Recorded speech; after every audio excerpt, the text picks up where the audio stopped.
എൻസൈക്ലോബിങ്സിൻ്റെ പുതിയൊരു വീഡിയോയിലേക്ക് നിങ്ങൾക്ക് ഏവർക്കും സ്വാഗതം. ഇന്നത്തെ വീഡിയോയിൽ നിങ്ങളുമായി പങ്കുവയ്ക്കുന്നത് നമ്മുടെ രാജ്യത്ത് പുതുതായിട്ട് വന്നിട്ടുള്ള പുതിയ അപ്ഡേറ്റുകളാണ്. പ്രധാനമായി മാർച്ച് മാസവുമായി ബന്ധപ്പെടുത്തിയുള്ള വിവരങ്ങളാണ് ഈ വീഡിയോയിൽ ഉൾപ്പെടുത്തിയിട്ടുള്ളത്.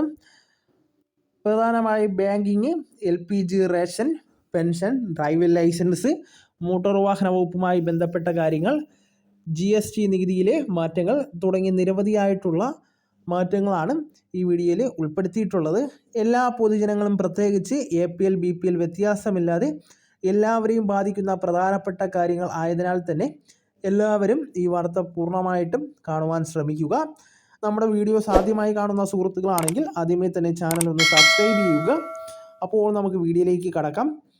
ആദ്യത്തെ പ്രധാനപ്പെട്ട അപ്ഡേറ്റ് എന്ന് പറയുന്നത് പാചകവാതക വിലയിൽ വന്നിരിക്കുന്ന മാറ്റമാണ്. സാധാരണക്കാർക്ക് ഇരട്ടടിയായിട്ട് ഇപ്പോൾ രാജ്യത്ത് വാണിജ്യ ആവശ്യത്തിനുള്ള പാചകവാതക സിലിണ്ടറിൻ്റെ വില വർദ്ധിച്ചിരിക്കുകയാണ്. ഇതുമായി ബന്ധപ്പെട്ട് കേരളത്തിൽ 6 രൂപയാണ് വർദ്ധിച്ചിട്ടുള്ളത്. സിലിണ്ടറിൻ്റെ വില 1812 രൂപയായിട്ടാണ് ഉയർന്നിരിക്കുന്നത്. നേരത്തെ ഇത് 1806 രൂപയായിരുന്നു. അതേസമയം ഗാർഹിക ആവശ്യത്തിനുള്ള പാചകവാതക സിലിണ്ടറിൻ്റെ വിലയിൽ മാറ്റമുണ്ടായിട്ടില്ല. ഇനി അടുത്തത് ഡ്രൈവിംഗ് ലൈസൻസുമായി ബന്ധപ്പെട്ട് മോട്ടോർ വാഹന വകുപ്പ് വന്നിരിക്കുന്ന മാറ്റമാണ്. ഡ്രൈവിംഗ് ലൈസൻസിന് പിന്നാലെ ഇപ്പോൾ സംസ്ഥാനത്തെ വാഹന രജിസ്ട്രേഷൻ രേഖകൾ അതായത് RC ബുക്കുകൾ മാർച്ച് 1-ാം തീയതി മുതൽ ഡിജിറ്റലായി മാറിയിരിക്കുകയാണ്. ഗതാഗത വകുപ്പ് ഇതുമായി ബന്ധപ്പെട്ട് ഉത്തരവ് ഇറക്കിയിട്ടുണ്ട്. ആവശ്യമുള്ളവർക്ക് RC ബുക്കുകൾ പ്രിൻ്റ് ചെയ്തെടുക്കുവാൻ സാധിക്കുന്നതാണ്. പരിവാഹൻ സൈറ്റിൽ ഇതിനായിട്ട് മാറ്റം വരുത്തിയിട്ടുണ്ട്. നിലവിൽ ഡിജിറ്റലായിട്ടാണ് ലൈസൻസ് നൽകി വരുന്നത്. നേരത്തെ ലൈസൻസ് പ്രിൻ്റ് ചെയ്ത് തപാലിൽ അയക്കുകയായിരുന്നു രീതി. ഇത് ഒഴിവാക്കിയാണ് ഇപ്പോൾ ഡ്രൈവിംഗ് ലൈസൻസ് ഡിജിറ്റലാക്കി മാറ്റിയിരിക്കുന്നത്. ഡ്രൈവിംഗ് ലൈസൻസ് ഡിജിറ്റലാക്കിയെങ്കിലും RC ബുക്ക് പ്രിൻ്റ് ചെയ്ത് നൽകിയിരുന്നു. ഇതാണ് ഇപ്പോൾ പുതിയ മാറ്റത്തിലൂടെ വരുത്തിയിരുന്നത്. നേരത്തെ RC ബുക്ക് ലഭിക്കാനായിട്ട് കാലതാമസം നേരിടുന്ന സാഹചര്യമുണ്ടായിരുന്നു. ഡിജിറ്റലാകുന്നതോടെ വളരെ വേഗത്തിൽ ഇനി മുതൽ RC ബുക്ക് ലഭിക്കുന്നതാണ്. വാഹനങ്ങൾ കൈമാറ്റം ചെയ്ത ശേഷവും RC ബുക്കുമായി ബന്ധപ്പെടുത്തി ലിങ്ക് ചെയ്തിരിക്കുന്ന മൊബൈൽ നമ്പർ മാറ്റാത്ത സാഹചര്യമുണ്ടെന്നും ഇത് ഒഴിവാക്കാൻ ആയിട്ട് ഉടമകൾ എത്രയും വേഗം തന്നെ മൊബൈൽ നമ്പറുകൾ അപ്ഡേറ്റ് ചെയ്യണമെന്നും പുതിയ അറിയിപ്പ് ഗതാഗത വകുപ്പ് ഇറക്കിയിട്ടുണ്ട്. ഇനി അടുത്തത് UPIയുമായി ബന്ധപ്പെട്ടുള്ളതാണ്. അതായത് ഇൻഷുറൻസ് പ്രീമിയം പേയ്മെൻറ്റ് സംവിധാനവുമായി ബന്ധപ്പെട്ട് 2025 മാർച്ച് 1-ാം തീയതി മുതൽ ഏകീകൃത പേയ്മെൻറ്റ് ഇൻ്റർഫേസിൽ അതായത് UPI ഒരു മാറ്റം വരികയാണ്. ഇത് ഇൻഷുറൻസ് പ്രീമിയം അടയ്ക്കാൻ കൂടുതൽ എളുപ്പമായിരിക്കും. UPI സിസ്റ്റത്തിലേക്ക് ഇൻഷുറൻസ് ASB എന്ന പുതിയ ഫീച്ചർ കൂടി ഉൾപ്പെടുത്തുകയാണ്. ഇതിലൂടെ ലൈഫ് ഹെൽത്ത് ഇൻഷുറൻസ് പോളിസി ഉടമകൾക്ക് അവരുടെ പ്രീമിയം പേയ്മെൻറ്റിനുള്ള പണം അത് മുൻകൂറായിട്ട് ബ്ലോക്ക് ചെയ്യാനായിട്ട് സാധിക്കുന്നതാണ്. പോളിസി ഉടമയുടെ അംഗീകാരം ലഭിച്ചു കഴിഞ്ഞാൽ പണം അക്കൗണ്ടിൽ നിന്ന് സ്വമേധയാ കുറയ്ക്കപ്പെടുന്നതാണ് ഇൻഷുറൻസ്.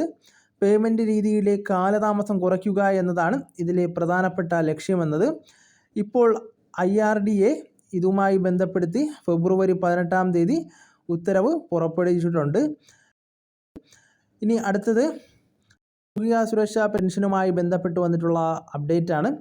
സാമൂഹിക സുരക്ഷാ പെൻഷന് വേണ്ടിയിട്ടുള്ള ഒരു സോഷ്യൽ ഓഡിറ്റിംഗ് അഥവാ പരിശോധന ഇപ്പോൾ കർശനമായി നടത്തുന്നുവെന്ന് സർക്കാർ അറിയിച്ചിരിക്കുകയാണ്. അനർഹമായിട്ട് ആനുകൂല്യം വാങ്ങുന്നവരെ കണ്ടെത്തുമെന്നും സർക്കാർ ഇതിലൂടെ അറിയിക്കുന്നു.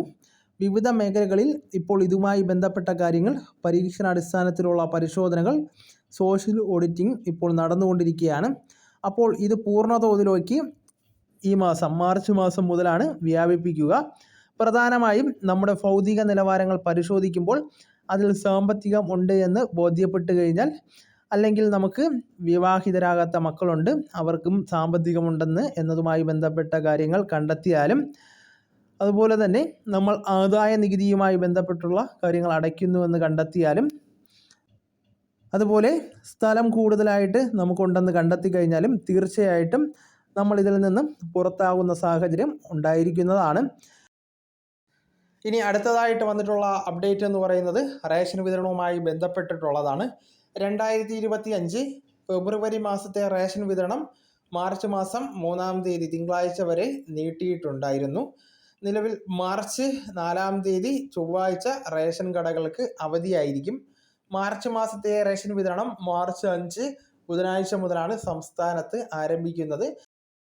ഇനി അടുത്ത പ്രധാനപ്പെട്ട അപ്ഡേറ്റ് എന്ന് പറയുന്നത് നിക്ഷേപങ്ങളിൽ വന്നിരിക്കുന്ന മാറ്റമാണ്. Security and exchange board of India അഥവാ സെബി ഇപ്പോൾ പുറത്തിറക്കിയിരിക്കുന്ന പുതിയ മാർഗനിർദ്ദേശങ്ങൾ പ്രകാരം മ്യൂച്വൽ ഫണ്ട് ഫോളിയോകളിലും അതുപോലെ തന്നെ ഡിമാറ്റ് അക്കൗണ്ടുകളിലും നോമിനേഷനുകൾ ഇപ്പോൾ നിർബന്ധമാണ്. അൺക്ലെയിംഡ് നിക്ഷേപങ്ങൾ വർദ്ധിക്കുന്ന സാഹചര്യത്തിലാണ് ഇപ്പോൾ ഈ പുതിയ നടപടി വന്നിട്ടുള്ളത്. നിക്ഷേപകർക്ക് പരമാവധി 10 നോമിനികളെ വരെ തിരഞ്ഞെടുക്കുവാൻ സാധിക്കുന്നതാണ്. നോമിനികളുടെ വിവരങ്ങൾ അതുപോലെ തന്നെ pan card, Aadhaar card, driving licence തുടങ്ങിയ രേഖകൾ സഹിതം സമർപ്പിക്കേണ്ടതാണ്. അതുപോലെ തന്നെ ജോയിൻ്റ് അക്കൗണ്ടുകളിലൊക്കെ തന്നെ അതിജീവിക്കുന്ന അക്കൗണ്ട് ഉടമയെ സംബന്ധിച്ച് അവർക്കായിരിക്കും നിക്ഷേപം പിന്നീട് കൈമാറ്റം ചെയ്യുന്നത്. ഇനി അടുത്ത പ്രധാനപ്പെട്ട അപ്ഡേറ്റ് എന്ന് പറയുന്നത് മാർച്ച് മാസം ബാങ്കുകൾ 14 ദിവസത്തേക്ക് അടഞ്ഞു കിടക്കുന്നതാണ്. RBIയുടെ ബാങ്ക് അവധിക്കാല പട്ടിക അനുസരിച്ച് ഈ മാസം 14 ദിവസം ബാങ്കുകൾ അടഞ്ഞു കിടക്കുന്നതാണ്. അതിൽ ഹോളിഡേയ്സ്, ഈദുൽ ഫിത്തർ ഉൾപ്പെടെയുള്ള മറ്റ് പ്രധാന ദിവസങ്ങൾ, ഉത്സവങ്ങളൊക്കെ തന്നെ ഉൾപ്പെട്ടിട്ടുണ്ട്. ഇതിൽ 2-ാമത്തെയും 4-ാമത്തെയും ശനിയാഴ്ചകൾ ഉൾപ്പെടെയുള്ള ഞായറാഴ്ചകളിലെ ആഴ്ചതോറുമുള്ള അവധി ദിനങ്ങളും ഉൾപ്പെടുന്നതാണ്. എന്നിരുന്നാൽ പോലും ബാങ്ക് അവധി ഉണ്ടായിരിക്കുന്നതല്ല. നിങ്ങളെ സംബന്ധിച്ച് ഓൺലൈൻ ബാങ്കിങ് അതുപോലെ തന്നെ ATM എന്നിവയൊക്കെ തന്നെ വഴി പണമിടപാടുകൾ നടത്തുന്നതിന് സാധിക്കുന്നതാണ്. മറ്റ് ബാങ്കിങ് ജോലികളൊക്കെ പൂർത്തിയാക്കാനോ സാധിക്കുന്നതാണ്. ഈ സേവനം 24 മണിക്കൂർ നിങ്ങൾക്ക് ലഭിക്കുന്നതാണ്. മാർച്ച് മാസവുമായി ബന്ധപ്പെടുത്തിയുള്ള പ്രധാനപ്പെട്ട അപ്ഡേറ്റുകളാണ് ഇന്നത്തെ വീഡിയോയിൽ നിങ്ങളുമായി പങ്കുവച്ചിട്ടുള്ളത്. ഈ വിവരം നിങ്ങളുടെ സുഹൃത്തുക്കളിലേക്കും മറ്റ് ഗ്രൂപ്പുകളിലേക്കും നിങ്ങൾ ഷെയർ ചെയ്ത് കൊടുക്കുക. നമുക്ക് തുടർന്നും വിജ്ഞാനപരമായ മറ്റ് വീഡിയോസും ആനുകാലിക വിവരങ്ങളുമായി വീണ്ടും കാണും വരെ ഗുഡ് ബൈ.